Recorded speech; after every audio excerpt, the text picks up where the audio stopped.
Les esprits sont très chauds en ce moment. Marine Le Pen au Parlement de Strasbourg hier, chez les Républicains ou Morano, notre Morano, et puis les régionales qui approchent avec un Front National qui se fait de plus en plus menaçant.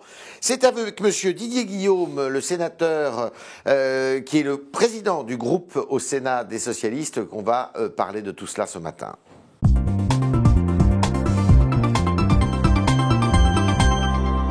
Sénateur de la Drôme, j'en perdais ma géographie. Bonjour Didier Guillaume. Bonjour. Bienvenue dans ce studio. Alors Marine Le Pen hier qui a traité François Hollande de vice-chancelier puisqu'il était assis à côté de Madame Merkel et qu'ils faisaient chacun un discours et qui disait finalement l'Europe est allemande, Madame Le Pen, et vous n'êtes que le vice-chancelier, vous êtes son toutou, comme on disait les jadis de Blair avec Bush. Qu'est-ce que ça vous inspire comme réaction? À la fois la honte, ouais. Et à la fois un dénigrement de notre pays lamentable. Lamentable. Oui, même à droite, il y en a beaucoup. Oui, bien sûr, les vociférations de Madame Le Pen hier ont terni l'image de la France. Il y a eu deux événements cette semaine. Ce qui s'est passé à Air France et les vociférations de Madame Le Pen. La France a été touchée. Et ça ne veut pas dire que la France va mal, justement? La France ne va pas bien. La France est fracturée. Les Français se posent beaucoup de questions. Certains souffrent. Mais moi, je vais vous le dire, ras-le-bol du déclinisme. Ras-le-bol du France bashing. Mais c'est à vous de répondre aussi. Mais nous essayons de répondre. Nous essayons de répondre tous les jours. Oui, vous répondez, mais il y a plus de 10% de chômeurs, il y a une croissance qui n'existe pas, ou quasiment pas. Bien sûr, mais ce n'est pas une raison pour toujours dire que ça va mal en France. Tous les intellectuels qui s'expriment aujourd'hui, ça ne va jamais. Il y a des pépites dans ce pays. Vous en voulez aux intellectuels? Je n'en veux pas. Je pense que les intellectuels aujourd'hui commentent l'actualité, alors qu'ils devraient être les penseurs qui tracent des perspectives. Ils sont journalistes au lieu d'être visionnaires. Un peu. C'est regrettable. Réaction de François Hollande qui a eu un mot assez fort en disant « Attention, le souverainisme et la souveraineté, ce n'est pas la même chose ». Est-ce que vous pouvez nous en dire un peu plus là-dessus? Est-ce qu'aujourd'hui, le souverainisme n'a pas justement enseveli la souveraineté? Le souverainisme aujourd'hui est un vrai problème. Qui existe à gauche aussi. Mais il peut exister à gauche, bien sûr. On sait qu'il y a des forces politiques qui sont très souverainistes. Mais le repli sur soi, c'est une catastrophe. Le président de la République l'a très bien dit d'ailleurs. C'est pas plus d'Europe ou moins d'Europe qu'il faut. C'est soit une Europe forte, soit plus d'Europe. C'est ça l'alternative. Il y a des gens qui veulent quitter l'Europe. Il a très bien répondu au Parlement européen. Et donc nous, ce que nous voulons, c'est une Europe forte avec des États-nations qui soient respectés. Ils peuvent se faire respecter. Et avec un gouvernement économique européen? Mais évidemment, il est indispensable aujourd'hui. Il faut une défense européenne. Valéry Giscard d'Estaing dit que ce n'est pas une bonne idée. Mais Valéry Giscard d'Estaing pense ce qu'il veut. Moi, je pense qu'il faut deux choses essentielles aujourd'hui. C'est une défense européenne et un gouvernement économique européen. La défense européenne, on voit bien ce qui s'est passé en Afrique, ce qui se passe en Syrie, ça manque. L'Europe est notre espace de vie, notre espace de paix, notre espace de développement, et elle est seule. Et puis sur l'économie, aujourd'hui on voit bien qu'avec la zone euro, les choses ont changé. Et il faut que les pays, il faut harmoniser tout cela. Ça c'est pas les pays les uns les autres qui s'en sont. Du gouvernement européen qui viendra peut-être un jour, on passe au gouvernement français. Monsieur Valls a, paraît-il, sermonné Emmanuel Macron récemment et en lui disant encore une petite sortie polémique et ça se passera pas comme ça. Vous savez, on dit chez moi, c'est l'homme qui a vu l'homme qui a vu l'homme qui a vu l'ours. Moi, je ne commente pas les commentaires de ceux qui auraient entendu ceci ou cela. Macron me va très bien. Même quand il fait des sorties un peu osées. C'est un très bon ministre. Simplement, sur une ou deux sorties, il faut qu'il modère sa je parole. pense qu'il aurait dû s'abstenir. Pas modérer, mais s'abstenir. Alors, autre petit incident au Sénat, chez vous, question au gouvernement, puisque maintenant il y a des questions au gouvernement au Sénat, il faut le savoir.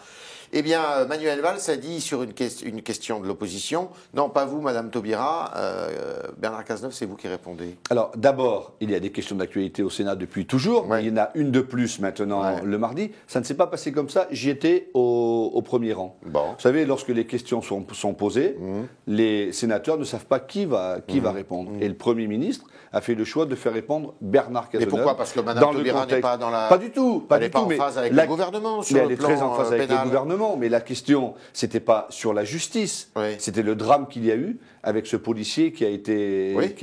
Si, la justice a quand même des comptes à rendre. La justice a des comptes à rendre, mais deux choses. Moi, je pense qu'on ne pourra pas se contenter de dire les lois qui sont appliquées là, c'est des lois de 2004, parce que ça ne suffit pas. Parce que ce qui s'applique là, c'est la loi de 2004. Je sais. Mais lorsqu'un juge d'application des peines laisse sortir un criminel comme celui-ci, je n'ai pas à juger la justice, mais moi, ça me pose un problème. C'est la raison pour laquelle j'espère que nous ferons une loi pour rétablir tout cela. Et vous étiez plutôt pour la contrainte pénale ou pas, vous ? Oui, plutôt pour. Bon, c'est un peu contradictoire avec ce que vous venez de dire. Non, pas du tout, parce qu'il faut absolument regarder en fonction de la situation. Mais on n'a pas assez de personnel pénitentiaire pour surveiller tous ces gens-là. Mais évidemment, on n'a pas assez de personnel pénitentiaire. Alors, qu'est-ce que ça veut dire ? On les lâche tous, on les enlève. Il y a des moments où on ne peut pas mettre tout le monde en prison. Dans un cas comme celui-ci, lorsqu'on a des papiers à faire pour un notaire, le notaire peut se déplacer. Vous êtes quand même d'un naturel et optimiste. Je vous cite récemment la conviction que par l'action de François Hollande, président de la République depuis 2012, nous changeons la France, nous améliorerons la condition des Français, mais plus que tout, nous garantissons un modèle républicain et social qui est de plus en plus mis à mal et dont François Hollande est le meilleur garant. Oui, c'est pas de l'optimisme ça, je pense que c'est du réalisme. François Hollande est un véritable... Vous avez vu où il est dans les sondages ? Oui, mais où il est, mais pour l'instant il est à 23, 24, 25%. Vous savez, s'il fait 25% aujourd'hui au premier tour de la présidentielle, ça peut nous amener un joli deuxième tour. Nous n'en sommes pas là. Je pense que François Hollande est un véritable bouclier. Un bouclier pour la République.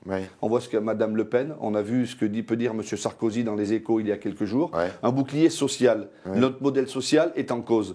Nous ne voulons pas le laisser partir. Il est en train de mourir aussi, parce qu'il est déficitaire. Non, mais beaucoup moins. Nous avons baissé le déficit. Oui, grâce à la réforme de Sarkozy d'ailleurs. Lorsqu'il fait le discours aux 70 ans de la Sécu, il fait un discours de défense du modèle social. Et puis c'est aussi un bouclier fiscal. Parce que la baisse des impôts pour les classes populaires, l'année prochaine pour les classes moyennes... Monsieur Hollande est un bouclier fiscal. Absolument. Alors qu'il a pressuré les Français pendant les 2 premières années de son mandat. 19 milliards d'augmentation d'impôts les 2 premières années, 19 milliards d'augmentation d'impôts les 2 dernières années du quinquennat précédent. Oui, mais il fallait aussi rétablir un certain nombre de finances. Avait fait des bêtises l'État dans lesquels nous avons laissé la France. La France était... Maintenant, nous sommes partis sur plus d'augmentation d'impôts et baisse des impôts pour redonner du pouvoir d'achat. Ça veut dire qu'il sera candidat en 2017 ? Ah ben je l'espère. Oui, il n'y a pas de primaire. Ah non. Et même si le chômage ne s'inverse pas, il sera candidat. Il a pris des décisions. Il a annoncé que si le chômage ne baissait pas, il se poserait la question. Ma position, à moi, c'est de dire que quoi qu'il se passe, François Hollande est le meilleur candidat pour la présidentielle. D'accord. Vous avez lu Les Échos ce matin, le journal Les Échos. Il y a un sondage qui est fort intéressant. Les Français se disent prêts à un virage libéral. Ça vous inspire quoi ? Ça m'inspire que les Français s'interrogent beaucoup. Ils voient qu'on a essayé tel modèle, que ça ne marche pas tellement. Vous savez, c'est quoi le modèle de Hollande on est à la fois, on est tiraillé entre deux choses. Les grandes orientations, le pacte de responsabilité, la baisse des charges aux entreprises, la plus grande baisse qu'il n'ait jamais eue ces 30 dernières années. Et en même temps, les Français veulent voir ce qui se passe sur le terrain. Qu'est-ce que ça m'amène à moi ? Qu'est-ce que ça amène à mon fils qui est au chômage ? Qu'est-ce que ça amène à ma femme ? C'est ça le travail. Je pense que nous devons travailler dans ces deux directions. C'est continuer les grandes réformes, elles sont indispensables, mais mettre des réformes qui marquent. Dans les 18 mois qui restent. Il faut absolument continuer à réformer l'économie, à libérer l'économie, à faire de la productivité le plus possible. Oui, faire la politique que veut le chef de l'État et le Manuel Valls, c'est le gouvernement. Les régionales, vous êtes optimiste ? Non. Non. Vous allez perdre combien de régions ? Je ne sais pas. On les a toutes aujourd'hui, sauf l'Alsace. Comme on ne va pas gagner l'Alsace, on risque d'être en retrait. Je ne suis pas optimiste pour 2 raisons. D'abord parce que je sens monter chez moi dans la Drôme, mais comme ailleurs, un vote Front National, un vote de protestation, un vote de rejet. Et que parallèlement, au moment où le Front National est aux portes de régions, la gauche n'arrive pas à se... Il peut gagner Provence-Alpes-Côte d'Azur ? J'espère que non. Nous ferons tout pour qu'il ne gagne pas. Mais aujourd'hui, les sondages montrent que le Front National est élevé. Et dans ce cadre-là, que la gauche ne se rassemble pas pour l'enjeu des régionales, me semble vraiment problématique. Vous allez voter évidemment au référendum Cambadélis. Bien sûr. Vous attendez combien de votants à votre avis ? Je ne sais pas, 100 000, 200 000, 300 000, 400 000, 500 000. 100 000, ça serait un échec. C'est pas le sujet. Ce qu'il faut, c'est qu'une prise de conscience ait lieu dans l'électorat de gauche en disant il faut l'unité. L'élection présidentielle, c'est autre chose. Dans la Drôme, vous le sentez, ça, ce sentiment de besoin d'unité ? Ah oui, beaucoup. Des électeurs, je ne parle pas des cadres des partis politiques, je ne parle pas des responsables, des dirigeants d'Europe Écologie Les Verts, mais les électeurs, ce qu'ils veulent, c'est pas le Front National, et c'est que la gauche puisse garder. Donc vous redoutez l'abstention aussi, alors ? Énormément. Abstention et vote du Front National. Didier Guillaume, dernière question. Il y a un débat au sein de la majorité à propos du Front républicain pour ces régionales. Admettons que la liste PS arrive en 3e position et que le FN soit en position de gagner au 2e tour. Qu'est-ce que vous faites? Est-ce que vous appliquez la règle du Front républicain, vous reportez vos voix sur le candidat de droite, ou au contraire, eh bien, vous ne respectez pas ce Front républicain? Si je faisais de la vieille politique, je vous dirais dans une vraie langue de bois, je ne vous répondrai pas maintenant, on verra le soir du premier tour. Mais comme je ne fais pas ça, je vais vous dire les choses. L'élection régionale, c'est une élection à 2 tours et à la proportionnelle intégrale. Donc nous compterons les voix du premier tour de la gauche et de ceux qui peuvent se rassembler, parce qu'aujourd'hui on a un prisme déformant. Mais là vous êtes en train de... Non, pas du tout, je vais vous dire, pas du tout. Qu'est-ce que vous faites? Front républicain ou pas? Et si la gauche est devant la droite, ça sera à la droite de répondre à la question. Oui. Ben exactement. Donc c'est ça qui se passera. Ben, peut-être de se retirer, ou peut-être d'appeler à voter pour la gauche, ou peut-être tout simplement... Donc vous ne m'avez pas répondu, donc. Mais si. On est d'accord. Je vous réponds. Non, vous m'avez pas répondu. Je vous réponds. Nous pensons que la gauche sera devant la droite. Je ne pars pas du postulat... Ah, d'accord. Je ne pars pas du postulat que nous serons... Le Parti Socialiste... Mais là où vous ne serez pas devant la droite. Le Parti Socialiste sera peut-être derrière et alors, la droite réunie. Mais le Parti Socialiste, plus les écologistes, plus le Front de gauche, peut être devant. Et la question que vous me posez à moi, il faut la poser aux Républicains. D'accord, donc vous m'avez dribblé et vous faites un contre-pied. Pas du tout, j'ai pas fait de contre-pied. C'était le talk de Didier Guillaume qui nous a dit que François Hollande était le meilleur des boucliers fiscaux. Il a dit bouclier fiscal d'ailleurs, pour les Français, et que François Hollande, il y croyait, il faut qu'il soit candidat en 2017. Et pour les élections régionales, eh bien les élections régionales, la gauche doit se réunir, c'est un impératif. D'où ce référendum où il faut aller voter, d'après lui, quand on est de gauche. Merci Didier Guillaume. Merci à vous.